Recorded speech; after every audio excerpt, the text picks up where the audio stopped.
Hello everyone, स्वागत है आप सभी का हमारे इस यूट्यूब चैनल में। दोस्तों आज की इस वीडियो में हम लोग रिवील करने वाले हैं बिहार फायरमैन का एग्जाम कब तक कंडक्ट करवाया जाएगा। क्योंकि आप लोगों का बहुत सारा कमेंट आया हुआ था कि एग्जाम कब तक आएगा, इसके लिए कुछ फिक्स डेट बताइए। तो इस वीडियो में कंप्लीट आपको जानकारी देने वाले हैं कि कब तक आपका बिहार फायरमैन का एग्जाम को कंडक्ट करवाया जाएगा और साथ में कितने नंबर का किस सेशन से आपका पूछा जाता है और इसका क्या सिलेबस है। इन सारी चीज़ों को इस वीडियो में हम कंप्लीट आपको जानकारी देने वाले हैं। तो पूरी वीडियो को कंप्लीट देखिए, सब कुछ आपको समझ में आ जाएगा कि एग्जाम कब तक कंडक्ट करवाया जाएगा और कब तक इसका शेड्यूल को जारी कर दिया जाएगा। तो यहाँ पर सबसे पहले अगर हम बात करें तो इसका जो वैकेंसी को जब फिलअप किया गया था तो इसके बाद क्या हुआ था, लगभग से 10 से 15 दिन बाद इसका जो है शेड्यूल को जारी किया गया था, जिसमें कि 6 जून को आपका जो है डेट को निर्धारित किया गया था। लेकिन कोविड-19 का जब दूसरा वेव आया था तो इसमें जो है इसको स्थगित कर दिया गया था।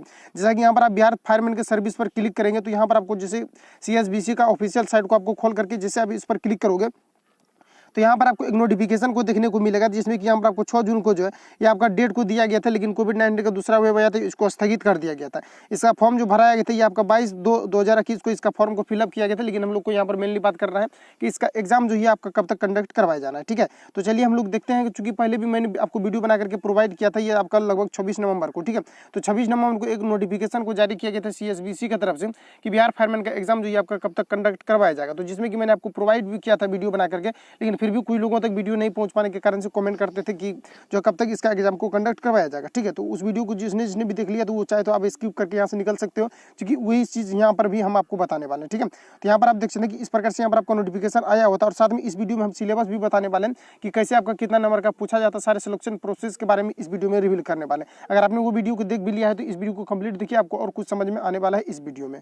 तो जैसा कि यहाँ पर आप सबसे पहले यहाँ पर ये देख लीजिए कि बिहार फायरमैन भर्ती 2021 के रिगार्डिंग यहाँ पर एक नोटिफिकेशन को जारी किया गया था CSBC की तरफ से, जिसमें कि यहाँ पर आपको बताया गया था 26/10/2021 को CSBC यहाँ पर देख सकते हैं has postponed Bihar fireman exam. तो यहाँ पर जो पोस्टपोन्ड जो किया गया था कोविड-19 के दूसरा वेव के कारण से, तो उसके लिए यहाँ पर न्यू डेट के बारे में हम लोग को बताया है कि न्यू डेट ऑफ देख सकते हैं कि exam will be announce later. देख सकते हैं कि यहाँ पर check more details from below. तो यहाँ पर देख सकते हैं इस प्रकार से यहाँ पर आपको बताया गया था, जिसको मैंने पिछली वीडियो में आपको बताया भी था और ये भी बताया था कि इसका देखिए जैसे कि यहाँ पर आपका क्या है कि एग्जाम डेट जो ये निर्धारित नहीं किया, नहीं तो इसका शेड्यूल को जारी किया गया, लेकिन एक नोटिफिकेशन को जारी किया गया है कि इसका एग्जाम आपका कब तक कंडक्ट करवाया जाएगा। ऐसा यहाँ पर आपको बताया जा रहा है। जैसा कि अब यहाँ पर आगे जैसे यहाँ पर हम लोग बढ़ते हैं तो यहाँ पर आप देख सकते हैं कि जो कि यहाँ पर आपको बताया जा रहा है कि एडमिट कार्ड अवेलेबल सुन।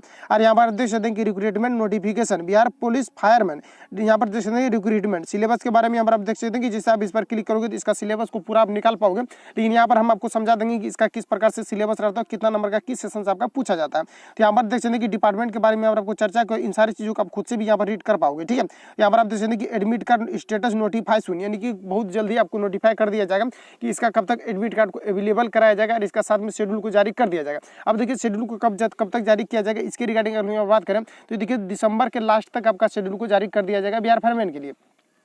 क्योंकि देखिए जब भी किसी का एग्जाम कंडक्ट करवाया जा रहा था तो इसमें क्या होता है कि पहले आपको शेड्यूल को जारी कर दिया जाता था, उसके बाद ही आपका क्या होता है कि एग्जाम को लिया जाता है। जैसे कि रिजल्ट को जारी किया जाना रहता है तो इसमें आपको डायरेक्टली रिजल्ट को जारी कर दिया जाता है, किसी प्रकार का आपको नोटिफिकेशन को रिलीज नहीं किया जाता है। लेकिन इसमें बात करें कि एडमिट कार्ड के रिगार्डिंग की जब तक यानी कि आप कह सकते हैं कि दिसंबर जब आपका लास्ट आ जाएगा तो दिसंबर लास्ट होते होते आपका नोटिफिकेशन को जारी कर दिया जाएगा कि इस तिथि में आपको जो है एग्जाम को कंडक्ट करवाया जाना है। उसके बीच में हो सकता है आपको लगभग 15 से 20 दिन का आपको टाइम मिलेगा, उसी के अंदर जो आपका एग्जाम को कंडक्ट करवा लिया जाएगा, यानी जनवरी तक एग्जाम को कंडक्ट करवाया जाएगा। और हर बार मैंने आपको बताया है कि दिसंबर के लास्ट होते होते आपका जो है शेड्यूल को आपका जारी कर दिया जाएगा, इतना तो कन्फर्म है। तो यहाँ पर आप देख सकते हैं कि इसके सिलेबस की रिगार्डिंग अगर मैं बात करें तो सिलेबस जो इसका रहता है कोई खास नहीं रहता। बिहार पुलिस की तुलना में इसका जो है सिलेबस यानी कि आप कह सकते हैं कि जो भी क्वेश्चन पूछने का वो रहता है इसका, ये आपका लो रहता है। क्योंकि बिहार पुलिस में क्या होता है कि इसका जब नोटिफिकेशन को आप पूरा पढ़े होंगे तो उसमें लिखा हुआ रहता है कि 12th लेवल से आपका प्रश्न जो है ये आपका पूछा जाएगा। लेकिन बिहार फायरमैन की बात करें तो इसमें आपको लिखा रहता है कि 10th लेवल से आपका प्रश्न पूछा जाएगा। तो इसमें क्या होता है कि जैसे कि फॉरेस्टर का एग्जाम दिया होगा या आपने फिर बिहार जो है होम गार्ड का एग्जाम दिया होगा तो उसमें क्या होता है कि उसका जो क्वेश्चन जो पूछने का लेवल रहता है ये काफ़ी लो ही रहता है। ठीक है, लेकिन बिहार पुलिस की बात करें तो इसमें जो है क्वेश्चन लगभग आपका जो है BPSC टाइप का पूछ दिया गया था। ठीक है, काफ़ी हाई लेवल का क्वेश्चन पूछ दिया गया था। लेकिन बिहार फायरमैन में ऐसा आपका कुछ भी नहीं होगा। अगर आप बढ़िया से प्रिपरेशन करते हो तो रिजल्ट जो भी लगभग नॉर्मली प्रिपरेशन करते हैं तो वो भी लगभग बात करें तो वो रिजल्ट तक काफ़ी पहुँच जाते हैं। अगर आप थोड़ा सा और स्टैंडर्ड करके करते हो तो आपका हो सकता है इसमें जो है कन्फर्म होकर रिजल्ट हो जाएगा।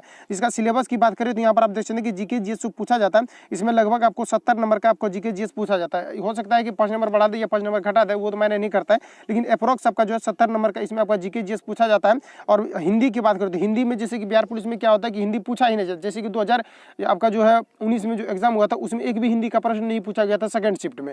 वही अगर हम लोग बात करें तो बिहार फायर में आपका कन्फर्म पूछा जाता है। जैसे कि आपने फॉरेस्टर का भी एग्जाम दिया होगा तो इसमें क्या होता है कि आपका कन्फर्म पूछा जाएगा, 8 से 10 नंबर का हिंदी एकदम पूछा जाएगा, इसमें कोई कटौती नहीं होता आपका। तो ये आपका 8 से 10 नंबर का पूछा जाएगा। इंग्लिश की बात करें तो 5 से 6 नंबर का आपका कन्फर्म पूछा जाएगा। 4 से 5 या 5 से 6 नंबर होगा तो इधर उधर आपका 1-2 नंबर हो जाता है, ठीक है। तो इतना आपका कन्फर्म आपका इंग्लिश का पूछा जाएगा। इसके अलावा बात करें मैथ, आपका इसमें 10 से 12 नंबर का पूछा जाता है, मैथ पूछा जाता है। ये कन्फर्म है कि 10 से 12 नंबर का आपका मैथ पूछा जाएगा। जैसे कि बिहार पुलिस में क्या होता है कि 5 नंबर का मैथ पूछा जाता है, जिसमें कि मॉडरेट भी पूछ दिया जाता है। जैसे कि उसमें 12th जो सिलेबस लिखा रहता है, इस वजह से क्या होता है कि जब मैथ पूछा जाता है तो इसमें 12th का आपको इंटीग्रेशन भी इंक्लूड किया जाता है। अगर आपने प्रीवियस ईयर क्वेश्चन को सॉल्व किया होगा तो उसमें आपको इंटीग्रेशन भी मिला होगा। तो इसमें क्या होता है कि इंटीग्रेशन साथ में कैलकुलस से कुछ क्वेश्चन डाल दिया जाता है, जबकि ऐसा पूछना नहीं चाहिए था, ठीक है। तो यहाँ पर बात करें क्योंकि इसमें जो सिलेबस रहता है ये आपको जो है 12th लिखने के कारण से इसमें जो है मैथ 12th वाला ही इंक्लूड कर दिया जाता है। लेकिन बिहार फायर में नहीं, बिहार फॉरेस्टर बात करें या फिर आप बिहार जैसे कि फॉरेस्ट गार्ड का एग्जाम दिए होंगे तो उसमें क्या रहता है कि 10th लेवल का आपका एग्जाम जो है ये आपका मैथ भी पूछा जाता है, ठीक है। तो यहाँ पर मैथ की बात करें तो आपका 10 से 12 पूछा जाएगा, एकदम कन्फर्म आपका इतना पूछा जाएगा। और इसमें क्या होता है कि 2 से 3 नंबर का जो पूछा जाता है इसमें आपका मिसिंग टाइप का यानी कि रीजनिंग टाइप का पूछा जाए। जैसे कि 2 और 4 आपको यहाँ पर लिख दिया जाएगा और बीच में आपको डॉट दे दिया जाएगा और लास्ट में आपको जैसे 6 दे दिया तो यहाँ पर आपको सॉरी 8 दे दिया तो यहाँ पर आपका बीच में कितना होगा तो 6। इस प्रकार से आपका रीजनिंग टाइप का भी पूछा जाता है और रिलेट करके पूछा, जैसे डायरेक्टली प्रोपोर्शनल वाला एक सवाल होता है जैसे कि आपने मैथ में पढ़ा होगा तो उस प्रकार से यहाँ पर आपको जो है पूछा जाता है 21 में। तो ये आपका जो है इसमें मैथ में इंक्लूड करके पूछा जाता है। ये 2 से 3 नंबर का आपका रीजनिंग टाइप का भी पूछा जाएगा और जो मैथ की संख्या टोटल होगी ये 10 से 12 होगा, इसी में आपका रीजनिंग 1 से 2 आपका इंक्लूड कर दिया जाता है। तो यही आपका मोटा मोटी सिलेबस रहता है।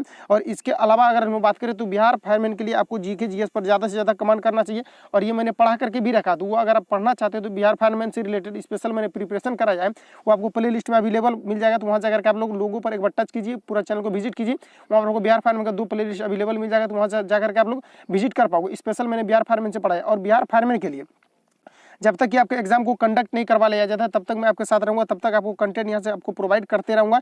और किसी प्रकार का अगर आपको प्रॉब्लम हो रहा है तो हम कमेंट बॉक्स में बताएंगे, उसको नेक्स्ट वीडियो में सुधार किया जाएगा। तो इस प्रकार से यहाँ पर आपका जो है इस प्रकार से यहाँ पर आपका सिलेबस रहता है। और जो है एग्जाम डेट के बारे में मैंने आपको बता दिया है कि दिसंबर में आपका जो है लास्ट होते हुए शेड्यूल को जारी कर दिया जाएगा। और अगर अच्छा सा प्रिपरेशन करते हो तो कन्फर्म आपका रिजल्ट होगा। दूसरी चीज़ अगर आप इसका मान लेते हैं इसमें अगर आपका सिलेक्शन हो जाता है तो आपको क्या होता है कि ज़्यादातर आपको ड्यूटी पर भी नहीं भेजा जाता है। इसमें जैसे कि आप मान लो कि अब कितना फायरमैन का जरूरत पड़ सकता है बिहार में, ज़्यादातर तो जो है वो अग्नि से रिलेटेड ज़्यादा तो होता नहीं है वो सब, जिसमें कि आपको वहाँ पर जो ड्यूटी के लिए भेजा जाए। तो इसमें क्या होता है कि काफ़ी आपका कम ही ड्यूटी मिलने वाला है। और साथ में अगर आप प्रिपरेशन भी आगे करना चाहते हो तो इसमें जॉब में रहने के बाद भी आप जो प्रिपरेशन आसानी से कर सकते हो। तो इस प्रकार से इसमें आपका जो फैसिलिटी और साथ में आपको क्वार्टर भी मिल जाता है। तो ये सारी चीज़ें जो है इसमें आपका जो है इंक्लूड रहता है, ठीक है। तो इन सारी चीज़ों को उम्मीद करते हैं कि आप आसानी से समझ गए होंगे, सिलेबस भी समझ गए होंगे और एग्जाम की रिगार्डिंग आप समझ गए होंगे कि कब तक आपका एग्जाम को लिया जाना है। तो इसके अलावा किसी प्रकार का अगर आपसे मन में सवाल है तो आप हमें कमेंट बॉक्स में पूछ सकते हैं, क्योंकि कमेंट ज़्यादा हो जाता है तो इसलिए वीडियो बना करके प्रोवाइड करना पड़ता है, क्योंकि उतना कमेंट का रिप्लाई देना ये जो है संभव नहीं हो पाता, ठीक है। इसके अलावा किसी प्रकार का सवाल है तो कमेंट बॉक्स में पूछेंगे। वीडियो कैसा लगा, जानकारी कैसा लगा ये हमें कमेंट बॉक्स में बताएंगे। मिलेंगे नेक्स्ट वीडियो में, तब तक के लिए जय Hind, best of luck, bless you God.